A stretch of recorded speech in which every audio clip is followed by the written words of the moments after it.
135회 기출 문제 풀이 4교시 2번 문제 시작하겠습니다. 2번 문제를 한번 볼까요? 5G, 이 5G 옛날에서 NTN, 네, 비지상 통신이죠. NTN의 서비스 구성도를 그리라고 했고요. 자, 사용 주파수를 또 물어봤습니다. 그죠? 네. 사용 주파수를 물어봤고 마지막으로 위성망 구조라고 했어요. 그럼 친절하게 트랜스페어런트와 이 제너레이티브 두 가지에 대해서 설명을 하라고 이렇게 했죠.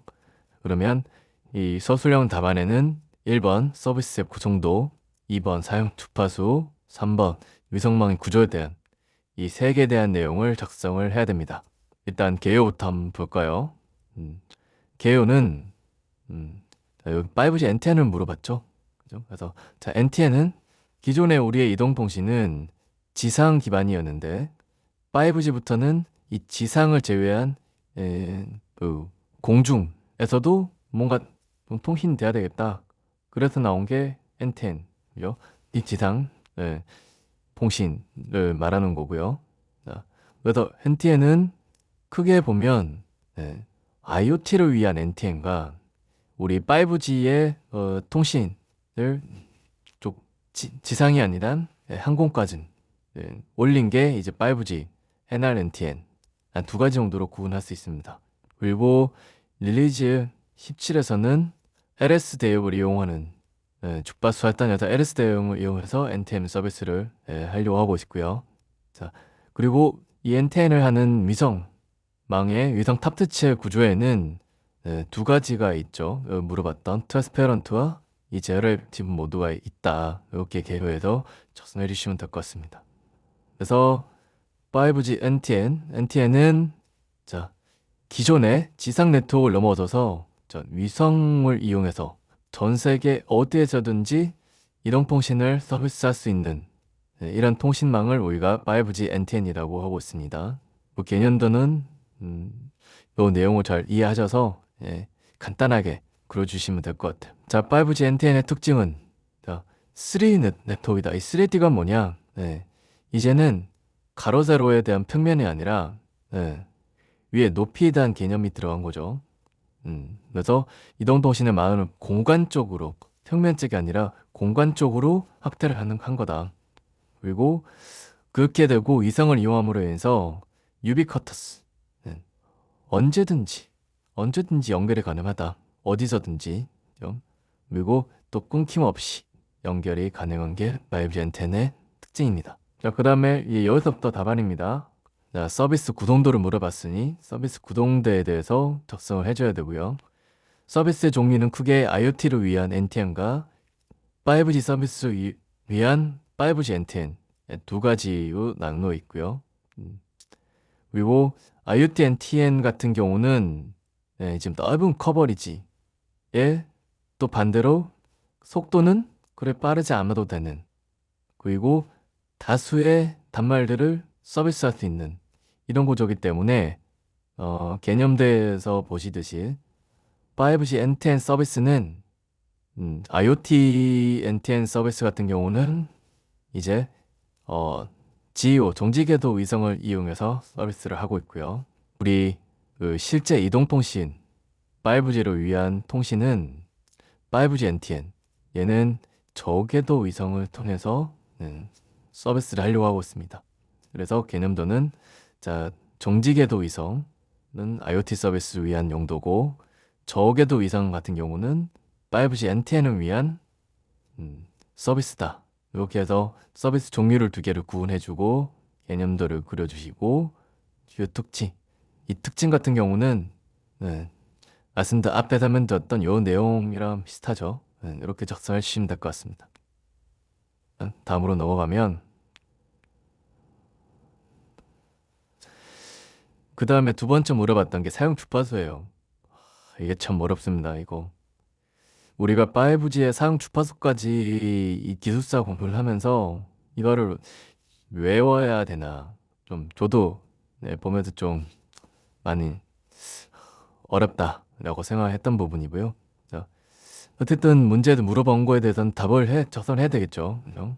여기에 있는 5G 밴드까지 접는 거는 이거는 이제 뭐 그 뒤에 찾아보고 답안 다 싸우기 때문에 5G 밴드까지 적어줄 수 있지만 실제로 이 문제를 처음 접하시는 분들은 이 밴드 내용을 알 수가 없을 거예요. 하지만 크게 자 L밴드, S밴드 의 주파수를 이용해서 통신을 한다. 그리고 향후에는 자 28기가 대역을 이용해서 위성 통신을 한다. 5G NTN을 한다. 아마 개념적으로는 이 정도만 적어주시고 여기에 대한 내용들을 좀 설명을 해주셔도 가능할 것 같긴 합니다. 어쨌든 프리에서에 보시면 자 NTN에서 일단은 L밴드, S밴드를 이용한 우리 한 2기가 대역, 그죠? 너 2기가 대역과 1.5기가 대역, 이 두 개를 이용해서 NTN 서비스를 하고 있고요. 향후에는 28기가를 통한 통신까지 생각을 하고 있습니다. 그 다음에 세 번째, 위성통신망의 구조예요. 위성통신망의 구조. 문제에서 두 가지 종류에 대한 위성망 구조를 설명하라고 했습니다. 자, 그러면 이 두 가지에 대한 내용을 설명해 줘야 되겠죠. 첫 번째, 트랜스페어런트 모드와 두 번째, 이 제너레이티브 모드 이 두 개를 가지고 설명해 주시면 될 것 같습니다. 자, 첫 번째 트랜스페어런트 모드를 보면 자, 지상의 게이트웨이 이거는 위성 게이트웨이죠. 위성 게이트웨이인데 지상에 지노드비가 있습니다. 지노드비가. 그래서 위성에는 피더링크, 위성으로 올라가는 피더링크와 위성에서 단말을 내려주는 서비스 링크 이 두 개가 NR, NTN 기반의 링크 인터페이스로 서비스를 하는 겁니다. 그래서 요 구간은 우리 기존의 이동통신 하듯이 그냥 NR 인터페이스로 가고 있습니다. NR 인터페이스. 그래서 위성에서의 하는 역할은 이 트랜스페어런트 모드는 지상에서 올려준 신호를 받아서 중계하고 증폭해서 다시 지상으로 내려주는 쉽게 예를 들면 둥계기 모드 같은 역할을 하는 게 트랜스페어런트 모드다. 이렇게 이해를 하시면 될 것 같습니다. 그러면 리제너레이티브 모드는 뭐냐? 얘는 일단 지상에 지노드비가 없습니다. 그러면 지노드비가 어디로 왔냐? 그림에서 보시면 여기 있던 지노드비가 어디로 왔죠? 여기로 올라왔죠.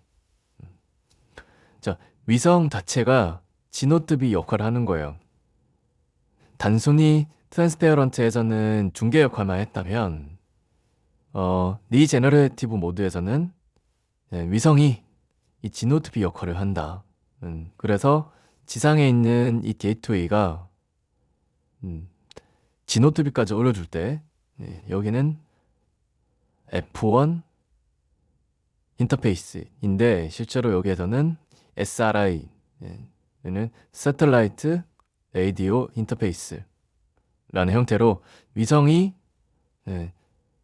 지상 게이트웨이가 우주에 있는 위성에 정보를 보내기 위해서 F1 정보를 실는 SRI 인터페이스 통해서 지노드비 정보를 위성에 올려주는 겁니다. 그러면 이 위성은 그 신호를 받아서 지노드비죠. 그래서 실제로 서비스 링크로 내려올 때는 NR, 우리 기죽에서 쏘는 신호처럼 NR 형태로 데이터를 내려주면 서비스를 해주면 이런 구조가 리제너레이티브 모드다. 그 두 가지 내용을 표로 작성을 한 겁니다. 그래서 매진말로 넘어가면 NTN은 기존의 비지상 네트워크이고 언제 어디서든 통신을 제공해준다. 그리고 5G의 위성 탑재망 구조는 두 가지 모드가 있다고 했죠. 제너레이티브 모드와 트랜스페어런트 모드가 있는데 향후의 발전은 기주 방식 형태인 리제너레이티브 모드로 발전할 것이다. 그리고 최근에 스페이스X를 통해서 저궤도 위성들이 많이 올라가고 있고 최근에 스페이스X에서 실제로 D2, D2C, Direct to Cell 형태의 요 내용, 이 제너레이티브 모드의 문자 메시지를 서비스할 수 있는 형태로 지금 미국 같은 경우는 서비스를 하고 있습니다. 실제로 요 내용으로 맺은말을 적어두시면 2번 문제도 마무리가 되겠습니다.